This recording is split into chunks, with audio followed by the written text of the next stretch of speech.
রাজ্য সড়কে দাঁড়িয়ে থাকা ট্রাকে পিকআপ ভ্যানের ধাক্কা, নিহত চালক। জানা যায় টমেটো বোঝাই একটি পিকআপ ভ্যান লালগোলার দিকে যাওয়ার পথে নিয়ন্ত্রণ হারিয়ে রাস্তার পাশে দাঁড়িয়ে থাকা একটি ট্রাকে গিয়ে সজোরে ধাক্কা মারে। স্থানীয়রা গাড়ির চালককে উদ্ধার করে কৃষ্ণপুর হাসপাতালে নিয়ে গেলে চিকিৎসক তাকে নিহত বলে ঘোষণা করে। মানসিক স্বাস্থ্যের জন্য সবার আগে যে নামটি মনে ভেসে ওঠে, সুস্থ মনের ঠিকানা মনোবীক্ষণ। যোগাযোগ নাম্বার 7477799513। জঙ্গিপুর রাজ্য সড়কে ভোর রাতে এক ভয়াবহ দুর্ঘটনায় নিহত হয় একজন। জানা যায় টমেটো বোঝাই একটি পিকআপ ভ্যান ভগবানগোলার দিক থেকে লালগোলার দিকে যাওয়ার পথে নিয়ন্ত্রণ হারিয়ে রাস্তার পাশে দাঁড়িয়ে থাকা একটি ট্রাকে গিয়ে সজোরে ধাক্কা মারে। ঘটনাস্থলে গুরুতর আহত হয় পিকআপ ভ্যান চালক। স্থানীয়রা গাড়ির চালককে উদ্ধার করে কৃষ্ণপুর হাসপাতালে নিয়ে গেলে চিকিৎসক নিহত বলে ঘোষণা করেন। আমরা মোটামুটি 4টে থেকে 4:30 নাগাদ মানে বিকট আওয়াজ হয়। তো আমরা ভাবি এখানে একটা বাম্পার আছে, তো বড় বড় ডাম্পারগুলো যখন যায় তখন প্রচণ্ড জোরে যাওয়ার জন্য প্রচুর বিকট আওয়াজ হয়।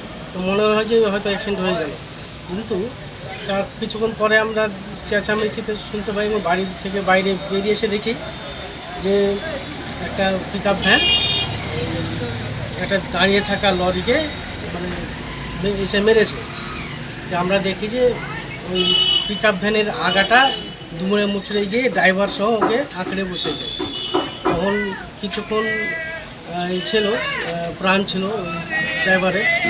তারপর কিছুক্ষণ পর আমরা আওয়াজ পাই সম্ভবত হয়তো মৃত্যু ঘটে গেছে। তখন দুর্ঘটনার খবর পেয়ে লালগোলা থানার পুলিশ ঘটনাস্থলে পৌঁছায়। নিহত চালকের নাম এখনো পর্যন্ত জানা যায়নি। কী কারণে এই দুর্ঘটনা ঘটল তার তদন্ত শুরু করেছে পুলিশ।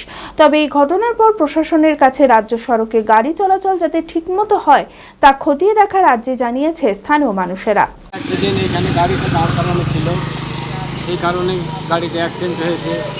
কিন্তু যার বাবা ছেলে হারাইছে সে তো হারিয়ে গেল, কিন্তু এটা তো খুব দুর্ঘটনাটা তো খুব খারাপ। অথচ এখানে সিমেন্ট বালির ব্যবস্থা করছে, এখানে গাড়ি ঘোড়া ঠিকভাবে করে না, এই জন্য হলো। আর যে মুড়ে যে জঞ্জাল, এরকম জঞ্জাল এখানে ট্রাফিকের দরকার আছে, ট্রাফিক দেয় না, এটা তো সরকার দায়ী এইসবগুলোর জন্যে। আমি আর কী বলবো, তো সকাল 5টার সময় গাড়িটা অ্যাক্সিডেন্ট হলো। অবশ্যই এখানে ট্রাফিকের দরকার আছে, ট্রাফিক দেওয়া হোক মুড়ে, তাহলে পরে এই অ্যাক্সিডেন্টের হাত থেকে বেঁচে যাবে অনেক লোক। এখানে ট্রাফিকের কোনো ব্যবস্থা নেই, অনেক বালি পাথর এরা ডিস্টার্ব করে রাস্তাটা অনেক। এই যে রাস্তার ধারে কত বালি লরি সিমেন্টের গাড়ি এতে দাঁড় করে থাকে, এতে জনসাধারণের খুব অসুবিধা হয়। তো এটা যেন না হয় প্রশাসনকে বলা হচ্ছে, এটা জরুরি প্রশাসন দেখুক তারা কী করছে। প্রশাসনের উপর আমাদের আশাবাদী যে প্রশাসন এই জিনিসটাকে।